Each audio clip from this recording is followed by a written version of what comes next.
deixa eu ler alguns versículos. Versículo 23, a partir do versículo 23, 3 versículos aí. Hebreus, capítulo 10. Tem isso na Bíblia, pastor? Tem sim, querido. Novo Testamento. Isso, procura aí. Ajuda o irmão aí, você, em nome de Jesus. Hebreus, capítulo 10, você está em casa também, último aí. E tem a Bíblia no celular é mais rápido, não é verdade? Esse aplicativo é bom demais, né? Jesus, ó, rapidinho ali, pronto. Achou Hebreus. Isso. Quem achou, diga amém. Quem achou, diga escola dominical. Opa, quem falou, então todo mundo achou, então. Diz aí a palavra de Deus, versículo 23 de Hebreus, capítulo 10. Fiquemos, pois, firmes em nossa profissão de fé, sem nos abalar, porque fiel é aquele que prometeu. E consideremos-nos uns aos outros, para nos estimularmos ao amor e às boas novas, não abandonando a nossa assembleia, como é de costume de alguns, antes exortando uns aos outros, e tanto mais à medida que vedes que aquele dia se aproxima. Somente esses 3 versículos, deixa a sua Bíblia aberta e presta atenção nisso. Querido, uma coisa que eu tenho lutado nesse distrito, sabe que eu sou o SD aqui do distrito, a nossa igreja é a igreja sede aqui do distrito. Durante muitos anos nós sustentamos todas as igrejas aqui do distrito, agora nem mais todas, mas algumas igrejas aqui do distrito, através do seu dízimo, da sua oferta, você mantém não só essa igreja de pé, mas outras igrejas do distrito também, salvando, libertando e curando. Mas uma coisa que eu tenho, desde que eu cheguei, desde que eu me empossaram como SD, fazer no distrito é que nós vivamos em comunhão. Os pastores, que as igrejas, elas vivam em comunhão. Ontem nós tivemos aqui o congresso de liderança, estava lindo demais, quase 300 líderes aqui, querido, adorando, exaltando o Senhor. O pessoal de São Lourenço, Soledade, veio o pessoal de São Paulo, Paranal, o pessoal de Passadite, aqui de Resende, todas as igrejas que estavam, quase 300 líderes aqui. Foi lindo demais, adorando ao Senhor. Tivemos 3 ministrações espetaculares, né? Mas o que é mais lindo nisso tudo é a união, é a comunhão. Somos aí 10 igrejas, né? E nós conhecemos a igreja mais distante, que é São Lourenço, Soledade, né? A gente se encontra com eles e a gente conhece eles, a gente conhece os nossos irmãos, né? Quando eles vêm aqui, a gente se alegra, a gente assim, gasta tempo ali conversando, nos alegrando, comunhão. O que eu tento e que eu tenho tentado fazer no distrito, quando a gente faz o nosso retiro de carnaval, a gente une as igrejas todas também, para que nós possamos viver em união. E esse texto que nós lemos aqui, o autor desse texto, pode dizer que foi Paulo que escreveu, Hebreus, que existe algumas divergência teológica, uns dizem que foi Apolo, outros dizem que foi Paulo, mas enfim, o autor desse texto, da carta de Hebreus, quando ele escreve esse versículo, está claramente aí, ele falando com a igreja. Ele está trazendo uma mensagem para a igreja, ele está trazendo uma exortação à igreja. E qual é a exortação, então, que o autor está trazendo aí, para que nós venhamos viver em comunhão? O autor está exortando para que nós também venhamos ficar firmes em nossa profissão de fé, ou em algumas Bíblias aí, a nossa confissão de fé, versículo 23. Nós lemos aí. Então o autor, ele está trazendo uma exortação que nós, como igreja, nós devemos ajudar uns aos outros. Versículo 24. Ele está trazendo a exortação que nós, como igreja, nós não deixamos, não devemos abandonar a igreja. Nós não devemos abandonar, deixar a comunhão do povo de Cristo. não deixarmos de comungar, não deixarmos de estarmos juntos, não deixarmos de vivermos juntos. É isso que ele está falando aí. Ele está falando que nessa convivência a gente ajuda um ao outro, a gente corrige um ao outro em amor, claro, quando necessário, a gente estende a mão para o nosso irmão e a gente se alegra com aqueles que se alegram, a gente chora com aqueles que choram. Ele está falando que nossa convivência tem que ser uma convivência em família. Por quê? Aí no finalzinho ele fala, porque o tempo do fim se aproxima e Jesus pode voltar a qualquer momento. Olha o que o autor está nos falando, está nos chamando a atenção, que nós temos que viver em comunhão, ajudando uns aos outros, amando uns aos outros, porque o tempo do fim se aproxima, Jesus pode voltar a qualquer momento. Agora imagine se Jesus voltar e nos encontrar em falta. Não nos encontrar unidos. Não nos encontrar em comunhão. Não nos encontrar ajudando uns aos outros. Nós estaremos em falha. Estaremos em pecado.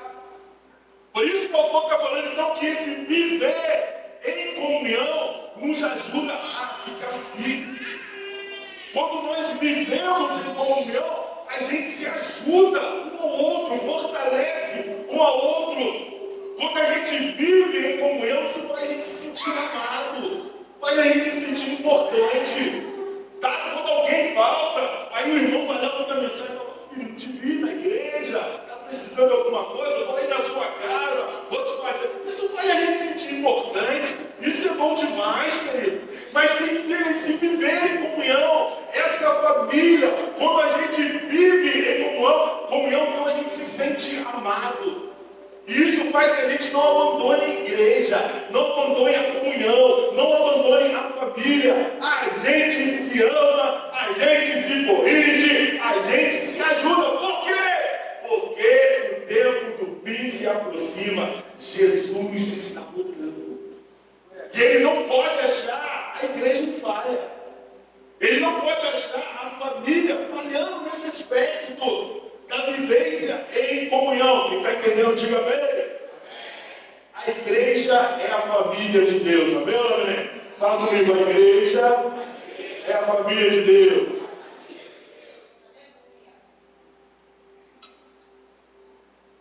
O Evangelho de João, capítulo 10, versículo 16, diz isso. Que a igreja é a família de Deus e você faz parte dessa família de Deus. Você faz parte da igreja. Eu e você, nós somos a família de Deus. Nós somos a igreja. Nós somos essa família de Deus. Amém ou amém? Então levante a mão e fala, eu faço parte da família de Deus. Fala, eu sou a família de Deus. E é mesmo. João diz isso, que nós somos a família de Deus. E como família, nós devemos viver em comunhão. Como família de Deus, nós devemos amar uns aos outros. Como família de Deus, é o nosso dever cuidar dos nossos irmãos.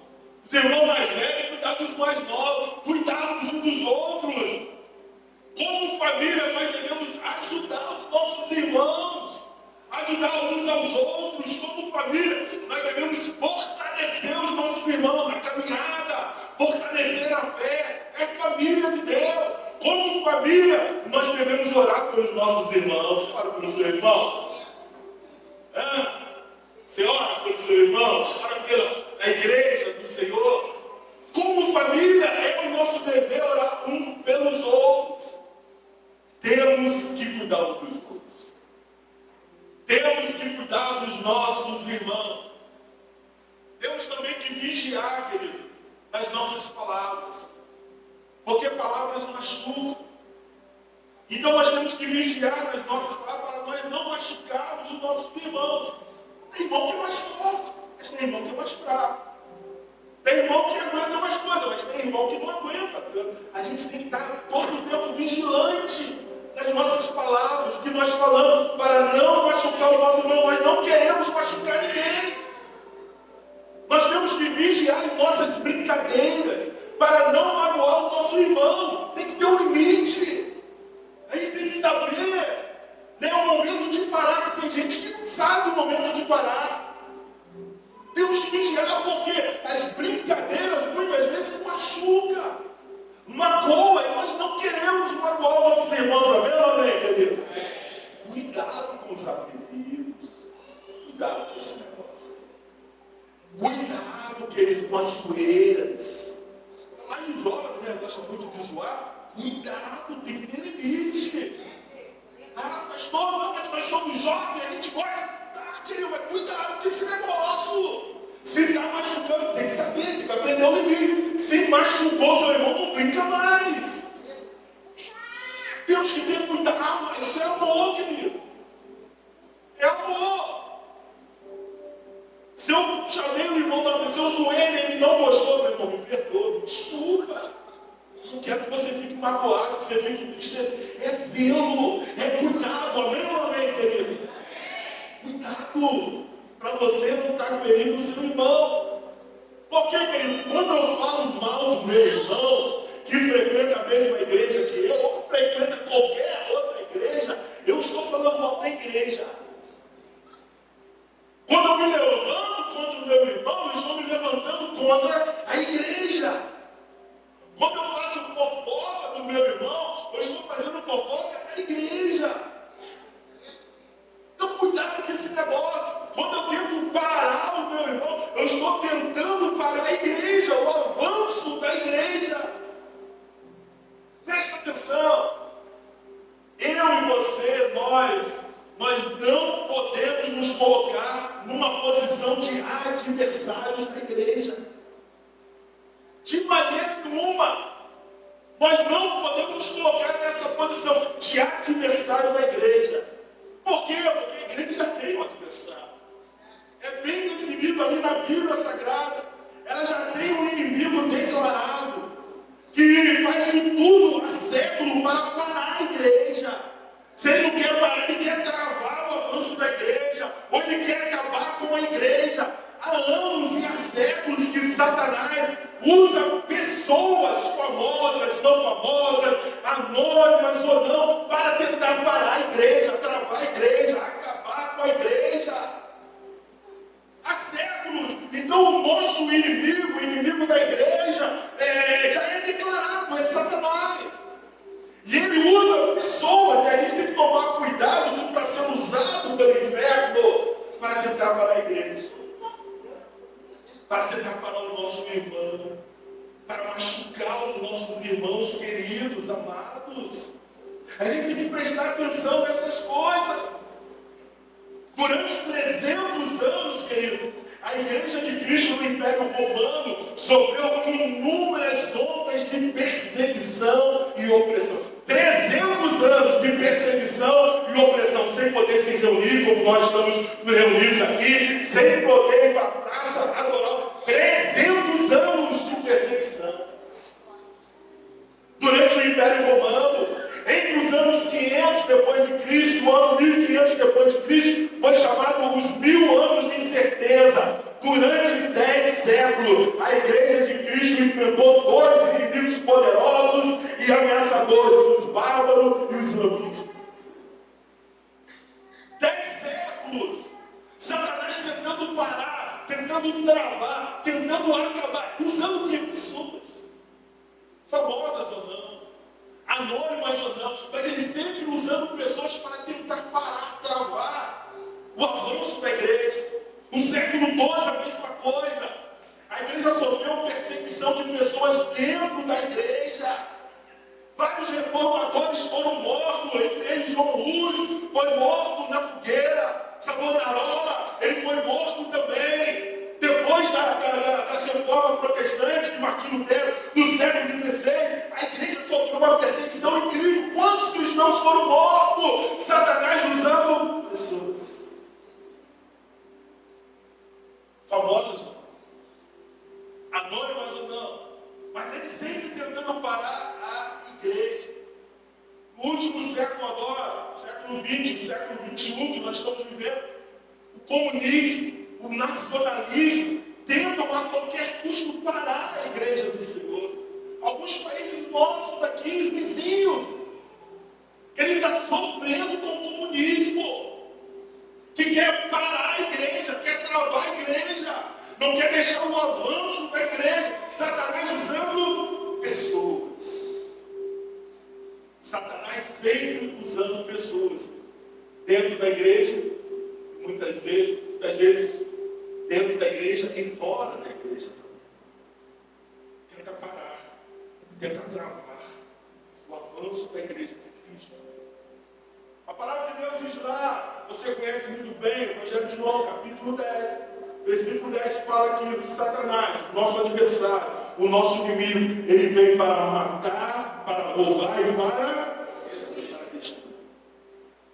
A principal luta de Satanás, querido, é parar a igreja. É a principal luta dele. Ele quer parar a igreja de Cristo. É a principal luta dele. A luta de Satanás todos os dias é parar eu, é parar você. Porque nós somos a igreja de Cristo. Amém ou amém? Fala, eu sou a igreja de Cristo. Então a principal luta de Satanás é parar você. É travar você. É impedir que você cresça. E como é que ele faz isso? Através de perseguições, através de guerra, lançando uma fofoca aqui, lançando uma mentirinha ali, uma calúnia aqui, uma difamação ali. Aí o desânimo vem, a fraqueza. É a principal luta dele. É parar, é travar a igreja. Você entende, querido? Porque muitas vezes dá aquela vontade de parar. Você entende? Porque muitas vezes você pensa em parar, você pensa em desistir, porque uma seta é lançada lá do inferno. Essa seta de perseguição é lançada contra a sua vida. Aí se levanta uma guerra, aí se levanta uma fofoca com o seu nome na igreja. Aí, querido, essas coisas atingem a sua vida. Atinge em cheio a sua vida. Essa seta atinge. Aí logo que essa seta atinge, em seguida vem outro desânimo com a igreja. Depois do desânimo com a igreja vem a fraqueza espiritual. Aí vem a vontade de parar. Aí vem a vontade de desistir. Aí vem a vontade de ir embora, de não querer mais. Muitas vezes, preste atenção nisso, muitas vezes as setas do inferno não são para te matar, são apenas para te paralisar. Muitas vezes as setas do inferno vão ser lançadas não para te matar, mas para te aleijar. Espiritualmente, porque o aleijado não consegue fazer nada. E essas setas do inferno, ela muitas vezes causa desânimo. E logo após o desânimo vem a fraqueza espiritual. Aí é onde dá vontade de parar. Como vencer esse negócio? Como vencer isso? Vivendo em comunhão. É a única maneira de vencer, vivendo em comunhão. Sendo um com os nossos irmãos. Existe um poder de Deus tão grande na comunhão. Existe um poder de Deus quando a família está assim, reunida. Quando a família está em comunhão. Quando nós estamos louvando a Deus. Quando a família está focada. Quando a família está se respeitando. Quando a família está se ajudando. Quando a família está um orando pelo outro. Quando a família está se consagrando. Quando a família está estendendo as mãos um pelos outros. Há um poder tão grande de Deus na comunhão que faz a gente vencer qualquer coisa. Qualquer seta do inferno, qualquer desânimo. Há um poder tão grande na união. Por quê, querido? Porque a igreja tem um poder muito grande. Tem um poder de Deus sobre a igreja. Amém ou não amém? Fala assim, tem um poder de Deus sobre a igreja. Fala assim, tem um poder de Deus sobre a minha vida. Coloque a mão na sua cabeça e fala, tem um poder de Deus sobre a minha vida, sobre a minha casa, sobre a minha família. Fala, tem o poder de Deus. O poder de Deus, querido. sobre a sua vida, sobre a igreja. Você, a igreja, tem o poder de Deus. Atos capítulo 1, versículo 8, fala sobre isso. Há um poder de Deus na assembleia. Há um poder de Deus no ajuntamento, quando nós nos reunimos como corpo de Cristo. Há um poder muito grande de Deus. Você está entendendo? Diga amém. Amém.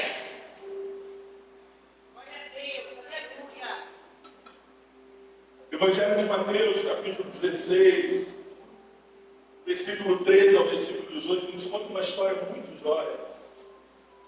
Fala que Jesus, ele estava indo em direção à cidade de Cesareia de Filipe.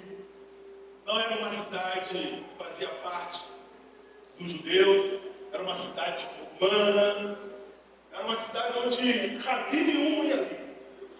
Era uma cidade que era profana, uma cidade que tinha muitos deuses, adorava muitos deuses, tinha muitos ídolos ali. O povo ali era um povo violento. E Jesus então está indo em direção a essa cidade, juntamente com seus discípulos, juntamente com seus apóstolos. E essa cidade, existia uma crença nessa cidade, tinha uma gruta lá. E nessa gruta, em cima da gruta, estava escrito Porta do Inferno. Existia uma crença que dali daquela gruta, demônios saíam dali, vindo do inferno, saíam para aquela gruta ali, e depois retornavam para aquela gruta ali. Ali então era a porta do inferno. Tinha essa crença ali. Jesus então está indo à cidade de Cesareia de Filipe, está levando com ele e seus discípulos. Jesus então começa a bater um papo com seus discípulos. E Jesus começa a perguntar para eles: o que o povo diz que eu sou? O que vocês têm ouvido aí a falar ao meu respeito? O que as pessoas têm falado que eu sou? Os discípulos começam assim. Uns dizem que o Senhor é João Batista. Outros aí dizem que o Senhor é o profeta Elias. Outros estão falando que o Senhor é o profeta Jeremias. O Senhor é um dos profetas. Estão dizendo isso daí do Senhor. E Jesus caminhando então. E Jesus para em frente a essa gruta. E Jesus pergunta para os seus discípulos: e vocês? O que vocês dizem que eu sou? A palavra de Deus fala que Pedro está tomado do Espírito Santo de Deus. Mergulha comigo na história. Jesus indo para Cesareia de Filipe, juntamente com seus discípulos. Ali existia uma crença ali, existia uma gruta ali, em cima daquela gruta estava escrito Porta do Inferno. Ali as pessoas daquela cidade acreditavam que demônios saíam daquele lugar para atormentar as vidas, para acabar com as vidas. Depois aqueles demônios voltavam para ali. Jesus está perguntando para os seus discípulos. Jesus para em frente àquela gruta e Jesus pergunta para os seus discípulos: e vocês? Quem eu sou para vocês? Pedro, tomado então do Espírito Santo, e fala: tu és o Cristo, o Filho do Deus vivo. Tu és o Cristo, o Filho de Deus, do Deus vivo.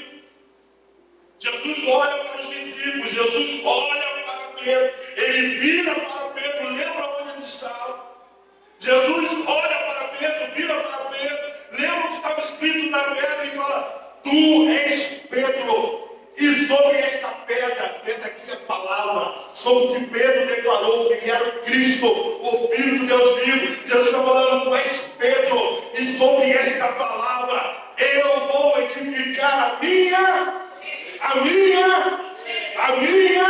igreja, e as portas do inferno não prevalecerão contra a igreja do Senhor Jesus Cristo. Bota o Senhor aí, querido.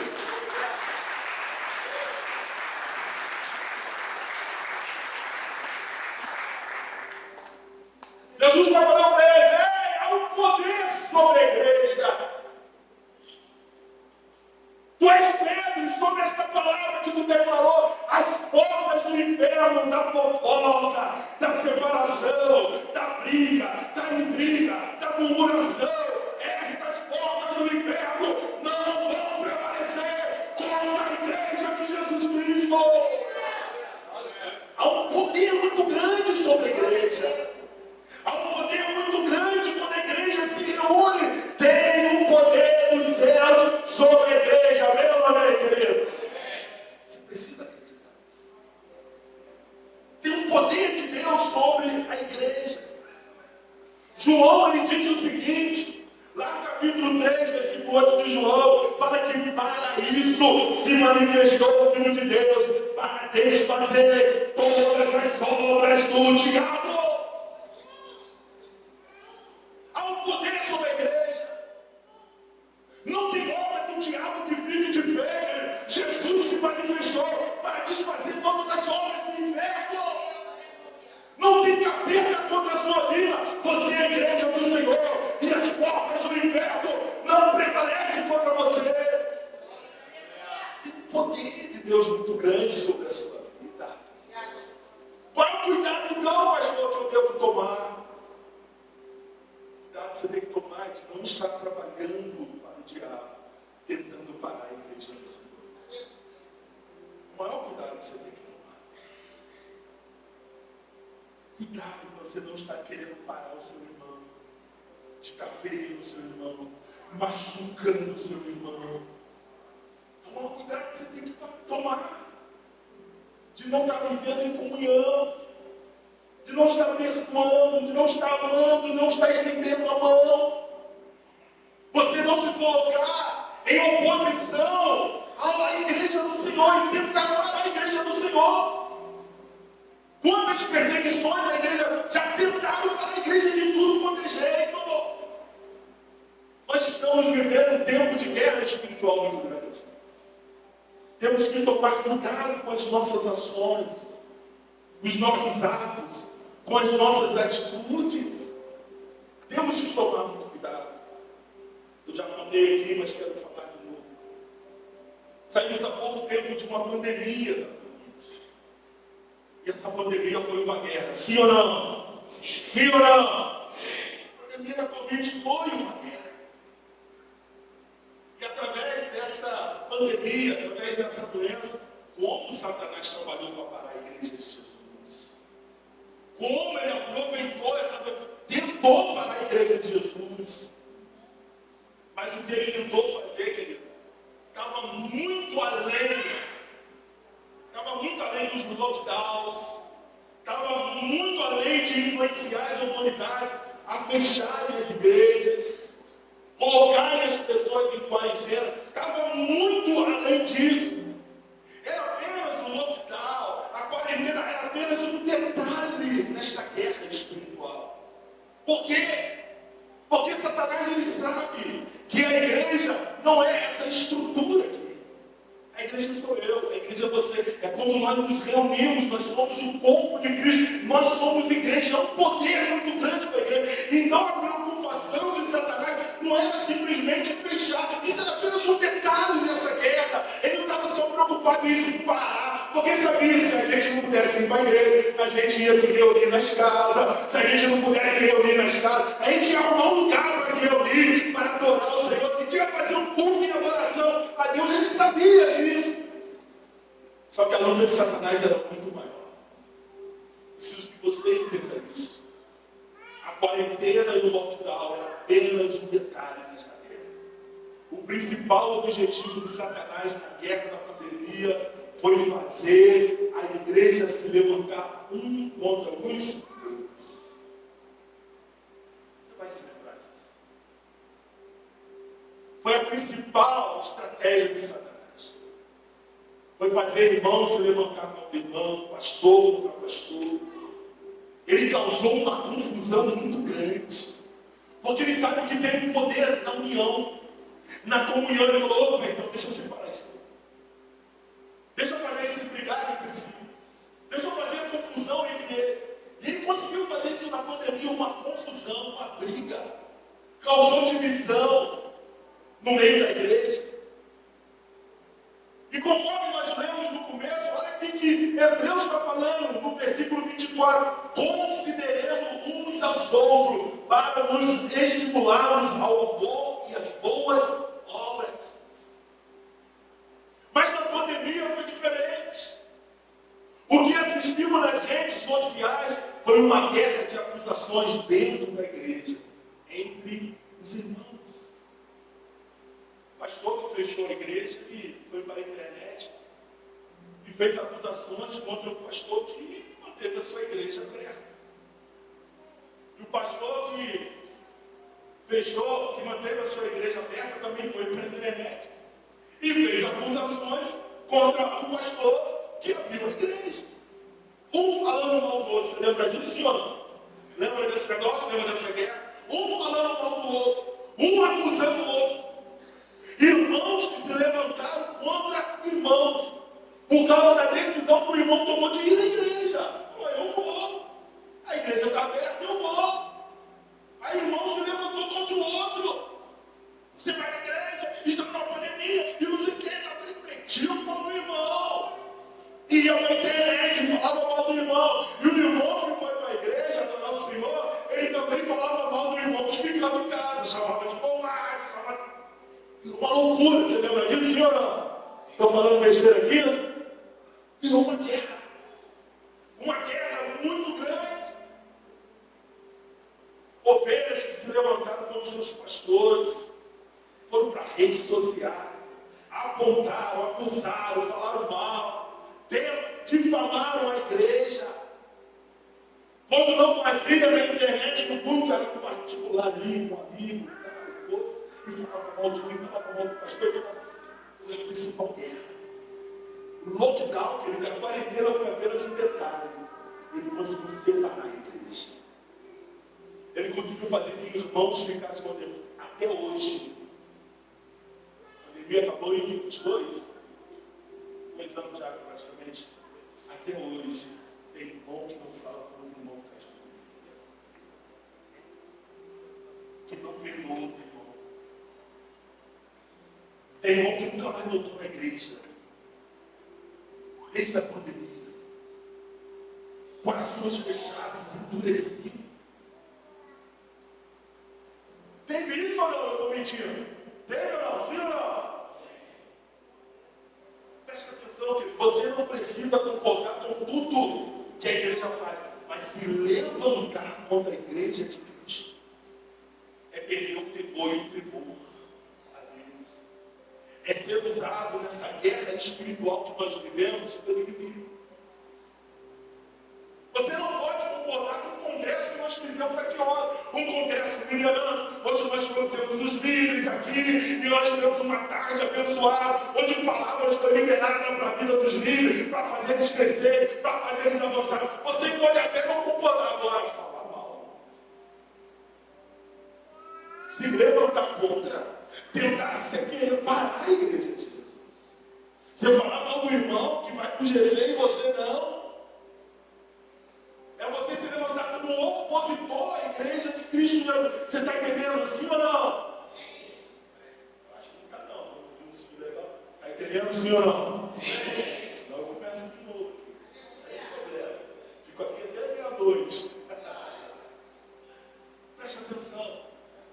Davi, quando ele ainda não era rei, mas ele já tinha recebido a unção sobre a vida dele. Davi representa a igreja.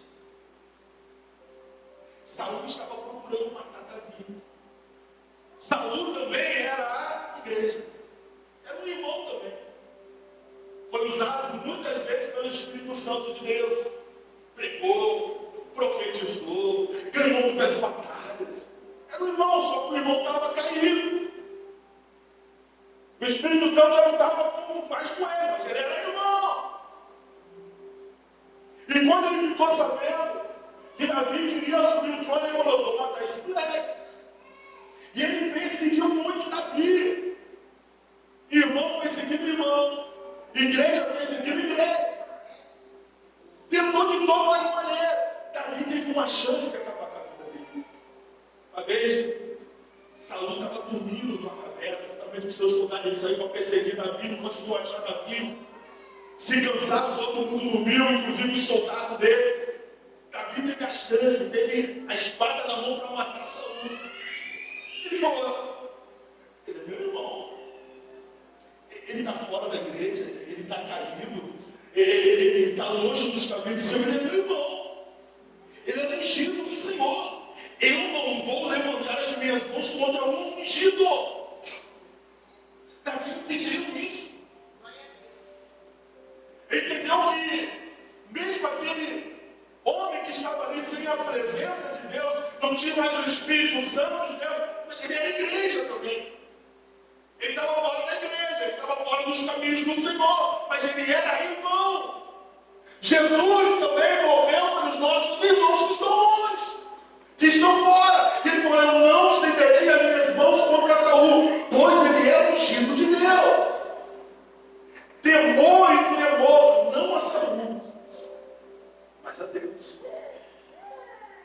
Porque Davi sabia que mesmo Saul fazendo coisas erradas, ele era ungido de Deus. Ele era irmão. O que nós aprendemos com isso, filho? Não estenda a mão para matar o seu irmão.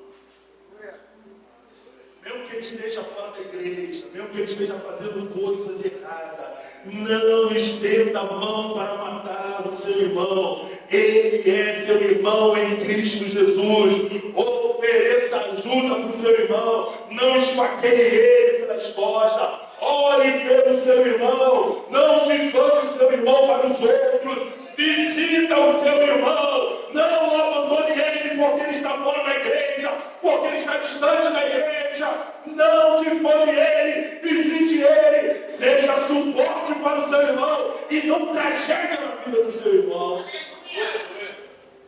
Nós aprendemos disso. Tiago, capítulo 3, diz o seguinte, que da nossa boca não pode sair palavras de bênçãos e maldições. A mesma fonte, o mesmo manancial não pode jorrar água doce e amarga. Uma fonte não pode jorrar água salgada e água doce. Eu não posso abençoar o meu irmão aqui e depois que ele sair da minha visão eu vou dizer amaldiçoar o meu irmão. Não posso ser traído. Não posso enfiar uma faca nas costas do meu irmão. Hebreus 10 diz: consideremos, vamos ajudar uns aos outros em amor. Ele está escrevendo para a igreja. Ele está escrevendo para nós. Entenda que a nossa guerra não é contra os nossos irmãos. A nossa guerra não é contra as igrejas. A nossa guerra não é contra a pobrezinha da IB, porque ela cantou uma música chamada Evangelho de Fariseu. Aí agora tem uma guerra contra essa menina. A nossa guerra não é contra a IB.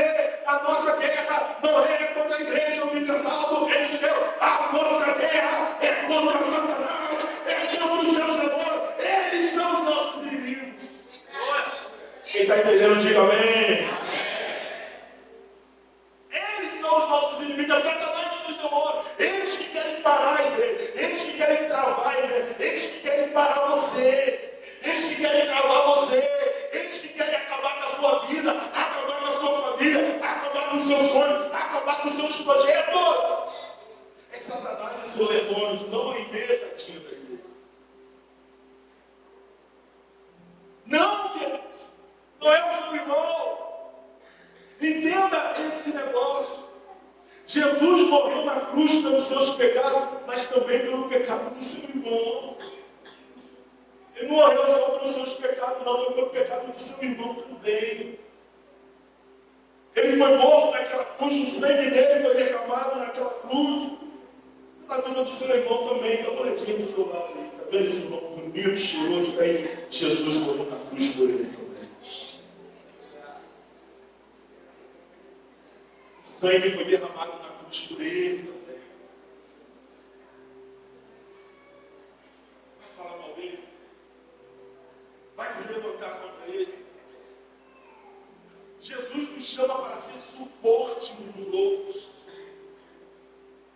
Jesus nos chama como igreja para vivermos em comunhão, estender as mãos uns para os outros. Toda vez antes que alguém precisar, ele está pronto a estender as mãos. Se for exortar, se for corrigir, que seja em amor, não para matar, não para machucar, não para arrancar sangue, mas em amor.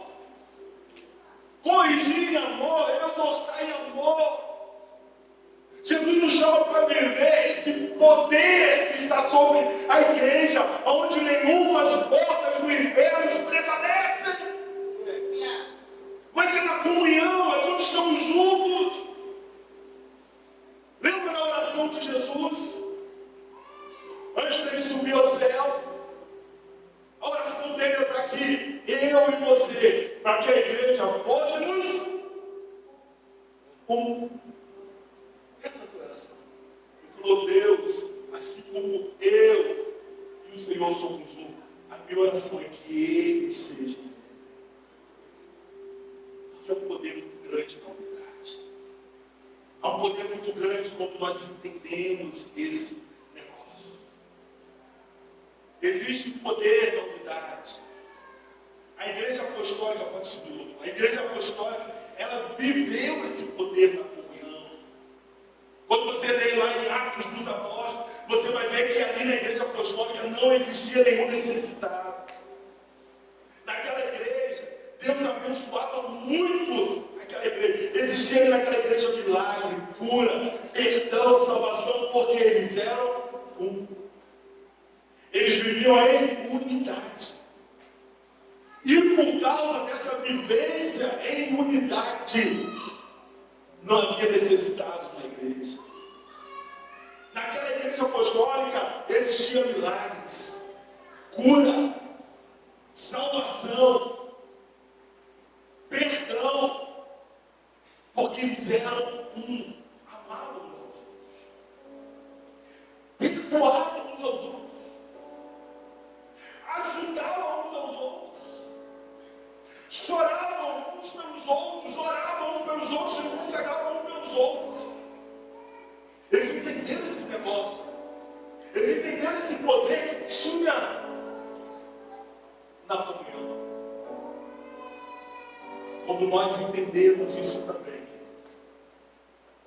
essa igreja vai ser pequena para tanto de vidas que o Senhor vai salvar, vai curar, vai libertar.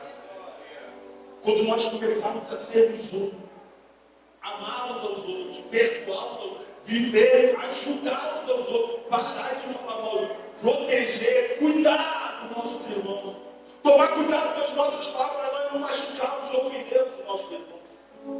Foi para isso que Jesus nos chamou. A oração de Jesus, meu Pai, que eles sejam um, para que o mundo creia que o Senhor vive. Para que o mundo veja a união, o amor que há entre eles. E creia que eu vim de Deus, que o Senhor vive. Coloque-se de pé em nome de Jesus.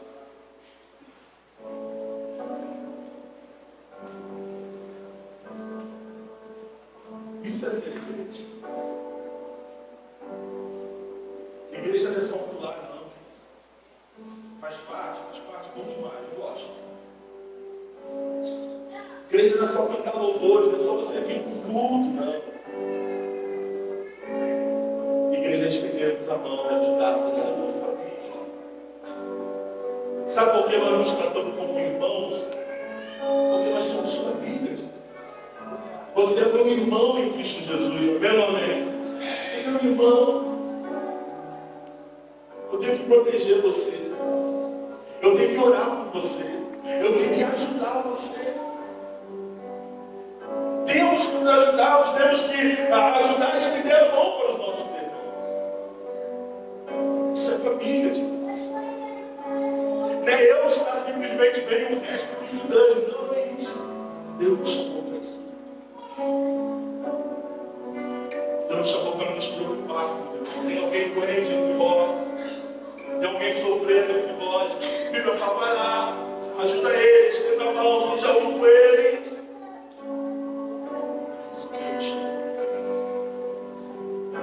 Eu quero chamar você nessa noite para mudar a sua mente. Para para deixar Jesus transformar somente você pelo conceito que você tem de igreja. Eu não sei se você já foi ferido por algum irmão, magoado, machucado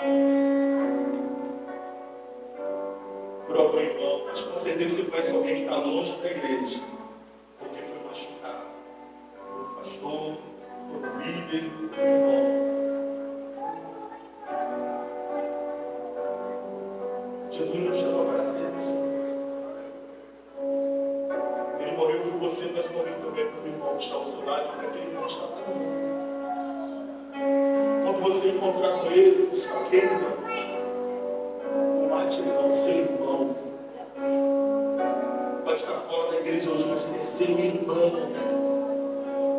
Cumprimenta ele, a paz do Senhor Jesus. Quando você vê o Paulinho na rua, bêbado daquele jeito, não fala com ele, a paz do Senhor, Paulinho. Você é meu irmão, cara. Você está caído, ele está machucado, mas se você precisar de ajuda, eu estou aqui. É pegar pedra e jogar nela. É isso, Deus. Temos que ser.